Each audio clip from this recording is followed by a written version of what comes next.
नमस्कार दोस्तों, स्वागत है आप सभी का एक बार फिर से आर एस जंक्शन पर। मैं हूं घनश्याम शर्मा और दिनांक 29 और 30 मई 2020 की सभी प्रमुख करंट अफेयर्स की खबरों को लेकर के एक बार फिर आपके समक्ष हाजिर हूं।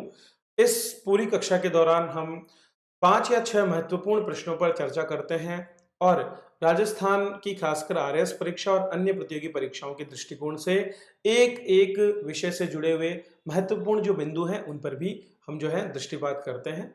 तो चलिए आज शुरुआत करते हैं दिनांक 29 और 30 मई 2020 की प्रमुख खबरों के साथ में। आगे बढ़ने से पहले जैसा कि मैं आपको गीता का एक सद्विचार रोजाना देने का प्रयास कर रहा हूं, उसी क्रम में आज का जो हमारा सद्विचार है वो आपको कर्म पथ पर चलने के लिए एक मार्ग देता है दोस्तों। इसमें लिखा है कि स्वधर्म अपि चावेक्ष न विकंपितु महर्षि धम्य धम्यार्धि युद्धाच्छेयोन्यत क्षत्रियस्य न विद्यते।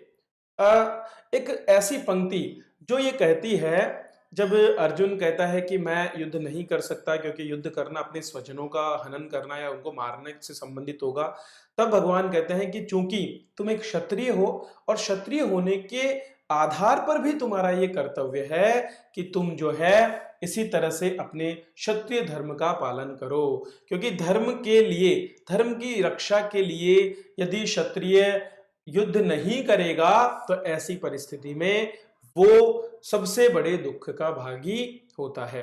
तो जो कर्म आधार धर्म पर आधारित जो कर्म है उसे करने का आदेश यहाँ पर भगवान देते हैं। उसके बाद भगवान उसे ये भी बोलते हैं कि यदृच्छा चोपपन्नाम स्वर्ग द्वारम पावृतम सुखिना क्षत्रिया पार्थ लभन्ते युद्धमिदृशम। जिस प्रकार से अर्जुन एक क्षत्रिय है और जो युद्ध की स्थिति कुरुक्षेत्र में उसके सामने आई है वो एक तरह से खुले स्वर्ग के द्वार की भांति है, अर्थात ऐसी परिस्थितियां लोगों को मिलती नहीं है। मान लीजिए आप एक छात्र हैं और छात्र जीवन में यदि आपको एक मौका भी कभी किसी भी कंपटीशन में या परीक्षा में भाग लेने का मिलता है तो वो मौका आपके लिए एक उन्नति के द्वार का मौका होता है। उसी प्रकार से यहां पर भी उसके सामने जो युद्ध की स्थिति आई थी वो एक क्षत्रिय होने के नाते स्वर्ग के द्वार के भांति थी, क्योंकि वहां पर वो अपना धर्म पूर्वक कर्म कर सकता था। तो दोस्तों ये हमारे जीवन में इसलिए उपयोगी है क्योंकि हम में से अधिकतर लोग केवल यही सोचते रहते हैं कि जब वैकेंसी आएगी तब हम तैयारी करेंगे, ऐसा होगा। अगर मान लीजिए अर्जुन ने भी कुरुक्षेत्र के युद्ध की स्थिति आने पर ही अपनी ट्रेनिंग शुरू की होती तो क्या वो अपने लक्ष्य तक पहुंच पाता, या क्या वो दुनिया के सर्वश्रेष्ठ धनुधर के रूप में या एक निर्णायक के रूप में कुरुक्षेत्र में आ पाता? बिल्कुल नहीं। तो निर्णायक बनने के लिए या सबसे बेहतरीन बनने के लिए आपको पूरे जीवन भर एक साधना करनी पड़ती है, उसमें हमें अनवरत लगे रहना पड़ता है। तो आप भी चूंकि एक छात्र जीवन जी रहे हैं तो उसे सोचते हुए अपने कर्म क्षेत्र में लगे रहें बिना किसी फल की इच्छा किए हुए, यही इसका सार है। चलिए तो शुरुआत करते हैं आज के पहले प्रश्न के साथ। उम्मीद करता हूं ये ज्ञान आपको निश्चित रूप से अपनी लक्ष्य की ओर बढ़ने में बहुत मदद करने वाला है। पहला प्रश्न आज का हमारा जो है, जैसा कि आप देख पा रहे हैं, संयुक्त राष्ट्र के वर्ष 2019 का मिलिट्री जेंडर एडवोकेट पुरस्कार, पुरस्कार का नाम क्या है? मिलिट्री जेंडर एडवोकेट पुरस्कार। इससे सम्मानित हुई है मेजर सुमन गवनी, जिनका संबंध है भारत से। तो भारतीय सेना की मेजर सुमन गवनी जो है वो संयुक्त राष्ट्र के 2019 के मिलिट्री जेंडर पुरस्कार से सम्मानित हुई है। आपको बताना है कि कौन सा देश है जहां पर वे संयुक्त राष्ट्र मिशन अर्थात यूएन मिशन का हिस्सा रही है, और इसका सही आंसर होगा साउथ सूडान। साउथ सूडान में अपनी सेवाएं देते हुए उन्होंने बेहतरीन कार्य किए और इसीलिए उनको जो है इस पुरस्कार से सम्मानित किया है। पहली महिला है भारत की जिन्हें मिलिट्री जेंडर एडवोकेट पुरस्कार से सम्मानित किया गया है। दरअसल उन्हें यह पुरस्कार संयुक्त रूप से दिया गया है, ठीक है, पहली बार जो है संयुक्त राष्ट्र के इतिहास में यह पुरस्कार संयुक्त रूप से दिया गया है। 2019 का मिलिट्री जेंडर एडवोकेट पुरस्कार भारत और ब्राजील की महिला शांति सैनिकों को मिला है। इसमें भारत की मेजर सुमन गवनी और ब्राजील की नौसेना अधिकारी कमांडर कार्ला मोंटेiro डी कास्त्रो अरूजो, नाम बहुत बड़ा है, ठीक है, बट फिर भी पढ़ने के लिए जरूरी है। तो मेजर सुमन गवनी और ब्राजील की नौसेना अधिकारी कमांडर कार्ला मोंटेiro डी कास्त्रो अरूजो को पुरस्कार के लिए चुना गया है। उन्हें कल अंतर्राष्ट्रीय दिवस के अवसर पर एक ऑनलाइन समारोह में संयुक्त राष्ट्र शांति सैनिकों का पुरस्कार प्रदान किया गया। तो ये एक पुरस्कार है जो अभी हाल ही में भारतीय सेना की मेजर सुमन गवनी ने जीता है। दोस्तों 2016 में ये जो है समिति को गठित किया गया था। संयुक्त राष्ट्र military gender advocate of the year, ये पुरस्कार जो है शुरू उस समय किया गया था और इसके अंतर्गत ऐसे सभी सैनिक जो लगातार महिलाओं की सुरक्षा, यौन हिंसा को रोकने का काम करती हैं, उनको ये दिया जाता है। पहली बार 2 को दिया गया है। 2018 में संयुक्त राष्ट्र में तैनाती के बाद जो मेजर गवनी है, उन्होंने संघर्ष के दौरान महिलाओं के खिलाफ हो रही यौन हिंसा के बारे में संयुक्त राष्ट्र सेना के 230 प्रेक्षकों को प्रशिक्षण दिया है। मतलब अगर मान लीजिए जिस किसी क्षेत्र में सेनाएं तैनात है, वहां पर अगर कोई ऐसी घटना पाई जाती है जो कि यौन हिंसा से जुड़ी है, ठीक है, उसको लेकर के उसके ऑब्जर्वेशन के लिए और इसके साथ साथ उसमें कमी लाने के लिए जो प्रेक्षक या ऑब्जर्वर्स वहां पर नियुक्त किए जाते हैं, उनको इन्होंने प्रशिक्षण दिया और इसीलिए इनको यह पुरस्कार प्रदान किया गया है। चलिए आगे बढ़ते हैं और बात करते हैं हमारे अगले प्रश्न की तरफ। दोस्तों अगला प्रश्न भी सेना से जुड़ा हुआ ही है। आपको बताना है कि आईएनएस कलिंगा एस्टेब्लिशमेंट जो हाल ही में चर्चा में रहा कल, उसका संबंध निम्नलिखित में से किस एक नौसैनिक कमान से है? तो हमारी 4 नौसैनिक कमान है, उनमें से कौन सी एक नौसैनिक कमान से जुड़ा हुआ है आईएनएस कलिंगा? यह है आपके पूर्वी नौसेना कमान से। दरअसल दोस्तों आईएनएस का नाम देखते ही आपको ज्यादातर लगता होगा कि ये कोई जहाज या युद्धपोत है, बट आईएनएस कलिंगा एक स्टेशन है, ठीक है, ये कोई जहाज नहीं है, ये एक एस्टेब्लिशमेंट है जहां पर हमारे नौसैनिकों के परिवार रहते हैं, वहां पर इनके बहुत से ऑफिसेज हैं और ये कहां पर है? विशाखापट्टनम में। तो 4 नौसेना कमान हमारी है। पश्चिमी नौसेना कमान का मुख्यालय है आपका मुंबई में, तो कई बार यहां से प्रश्न भी पूछ लिए जाते हैं। पूर्वी नौसेना कमान का है आपका वाइजैक या विशाखापट्टनम में, ठीक है। इसके बाद में दक्षिणी नौसेना कमान का मुख्यालय आपका है कोची में और अंत में जो अंडमान एवं निकोबार कमान जो है उसका जो कहां पर है वो है निकोबार में, ठीक है। तो ये आपके 4 क्षेत्र हैं जो महत्वपूर्ण कमान के रूप में है और जो पूर्ण नौसेना का संचालन करने का काम करते हैं। 4 कमान हमारी यहां पर है। चलिए, तो यहां पर हमने क्यों इसके बारे में बात की? दरअसल दोस्तों एक मिसाइल पार्क बनाया गया है, उसका कल शिलान्यास किया गया है, जिसका नाम है अग्निपथ। अग्निप्रस्थ नाम से जो है एक आईएनएस कलिंग में स्थापित किया जाने वाला मिसाइल पार्क का कल स्थापना हुई। अग्निप्रस्थ का उद्देश्य क्या है? दरअसल दोस्तों जो हमारा आईएनएस कलिंग है, इसने लगातार जो मिसाइल टेक्नोलॉजी है उसके डेवलपमेंट में और हमारे जहाजों के लिए उनको तैयार करने में बहुत बड़ा योगदान निभाया है, ग्राउंड सपोर्ट देने का काम किया है। तो अभी तक 1981 से लेकर अब तक जो आईएनएस कलिंग है, उसने मिसाइल इतिहास जो उसका रहा है, जिन जिन मिसाइलों का उसने डेवलपमेंट करने में योगदान दिया, जिनको उसने भंडारण किया, या हमारे जो युद्धपोत है उनको ऑफ सपोर्ट जो दिया है उसको दर्शाने के लिए इसका निर्माण किया जा रहा है।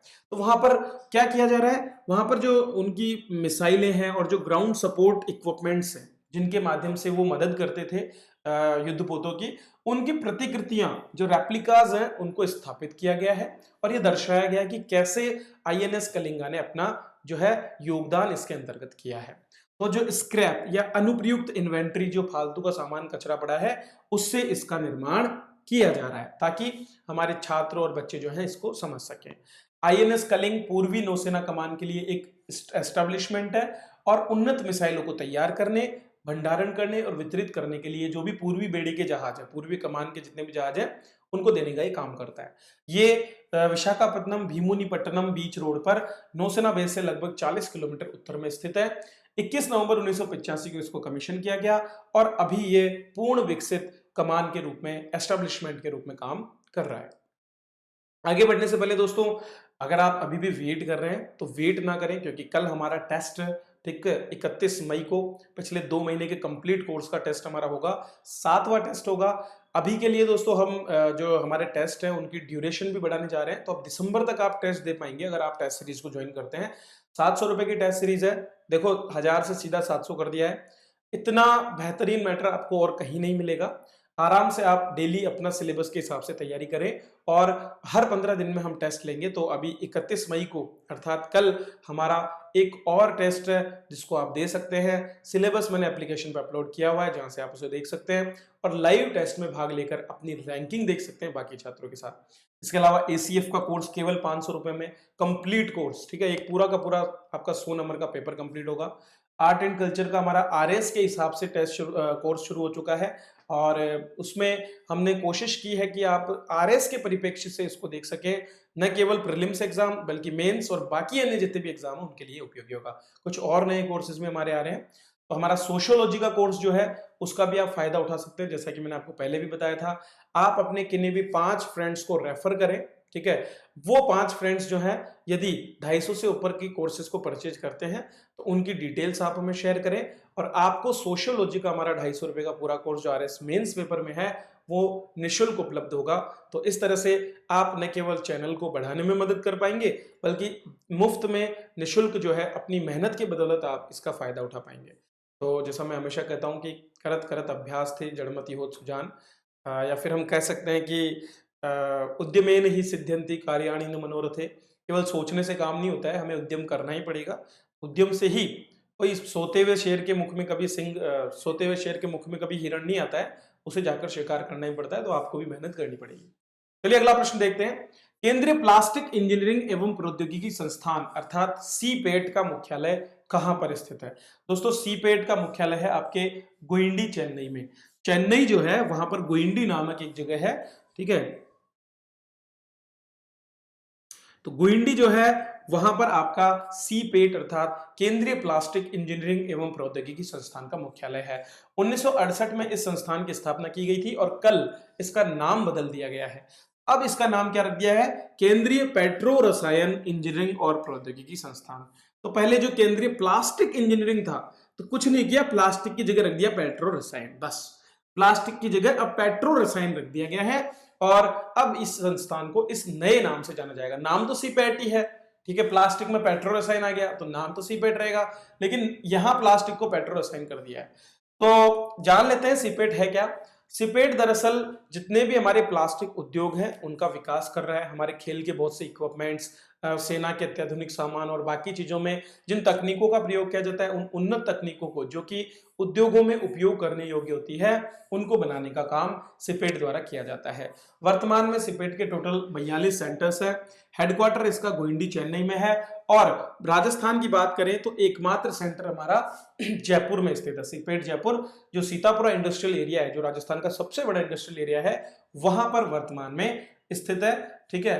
तो कुल 42 सेंटर्स में अलग अलग तरह के कोर्सेज यहाँ पर चलाए जाते हैं, पॉलीमर्स के निर्माण से लेकर के और अत्याधुनिक प्लास्टिक टेक्नोलॉजी को बढ़ाने में, पर्यावरण अनुकूल प्लास्टिक बनाने में और बाकी चीजों में लगातार जो है सीपेट के द्वारा काम किया जा रहा है।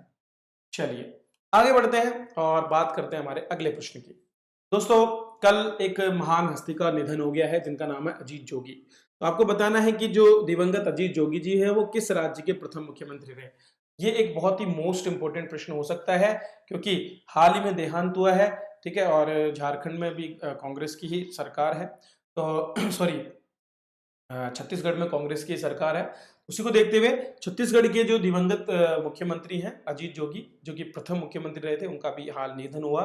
एक बहुत महत्वपूर्ण खबर। चलिए इनके जीवन के बारे में जानकारी प्राप्त करते हैं। तो प्रथम मुख्यमंत्री क्यों बोल रहे हैं? क्योंकि सन 2000 में आप जानते हैं हमारा छत्तीसगढ़, झारखंड और उत्तराखंड अलग होकर के नए राज्यों के रूप में आए 1 नवंबर 2000 से। तब मुख्यमंत्री अजीत जोगी जो है यहाँ पर मुख्यमंत्री बने। दोस्तों ये न केवल एक इंजीनियर रहे हैं बल्कि इसके साथ साथ इन्होंने एक टीचर के रूप में काम किया, एक प्रशासक के रूप में काम किया और एक नेता के रूप में काम किया। पहले ये प्राध्यापक बने कॉलेज में, इसके बाद में इनका चयन आईएएस के लिए हो गया, ठीक है, आईएएस के रूप में इन्होंने काम किया। फिर नौकरी छोड़ करके रायगढ़ सीट से लोकसभा सदस्य चुने गए, राज्यसभा सदस्य बने और 1 नवंबर 2000 को छत्तीसगढ़ के प्रथम मुख्यमंत्री बने। 2004 में एक दुर्घटना के बाद में जो है इनके पैरों में चोट आई और उसके बाद ये कभी खड़े नहीं हो सके। तो इनका सबसे बड़ा योगदान है, पहले मुख्यमंत्री है इसलिए प्रश्न पूछे जाने योग्य हो सकता है। इनका निधन हाल ही में हो गया है। जनजातीय कार्य मंत्रालय, ठीक है, क्या नाम है? जनजातीय कार्य मंत्रालय। जनजातीय कार्य मंत्रालय ने कुल कितने लघु वन उपज को, ठीक है, कितने लघु वन उपज उत्पादों को न्यूनतम समर्थन मूल्य की सूची में शामिल किया है। दोस्तों न्यूनतम समर्थन मूल्य के अंतर्गत अब हमारे लघु वन उपज जो है या उत्पाद है उनको भी समर्थन दिया जाता है सरकार द्वारा। सबसे पहले सरकार ने 2018 में 12 जो उत्पाद हैं उनको सम्मिलित किया था और हाल ही में सरकार ने घोषणा की है 23 अन्य और उत्पादों को न्यूनतम समर्थन मूल्य सूची में शामिल करने का। इसका फायदा क्या होगा दोस्तों, आप जानते हैं कि बहुत से ऐसे उत्पाद हैं जो हमारे आदिवासी क्षेत्रों में रहने वाले लोगों द्वारा जंगलों से इकट्ठे किए जाते हैं, तो न तो इनसे जंगलों को नुकसान होता है बल्कि इसके साथ साथ उन उत्पादों का लाभ जो है जनता को मिल पाता है। तो उपभोगात्मक मूल्य जिसको हम बोल सकते हैं एक तरह से, उसका फायदा यहाँ पर किया जाता है। तो इनको शामिल क्यों किया गया, क्योंकि कोविड-19 की वजह से हालात थोड़े खराब हैं और उसी को देखते हुए कि इन लोगों को जो कि जंगलों से इस तरह के उत्पाद प्राप्त करते हैं उनको सही मूल्य मिल पाए, उसके लिए 23 लघु वन उत्पादों को इस सूची में शामिल किया। इनमें आपके तुलसी के बीज, वन वाला जीरा, मशरूम, काला चावल, जोहर चावल जैसी वस्तुएं शामिल है।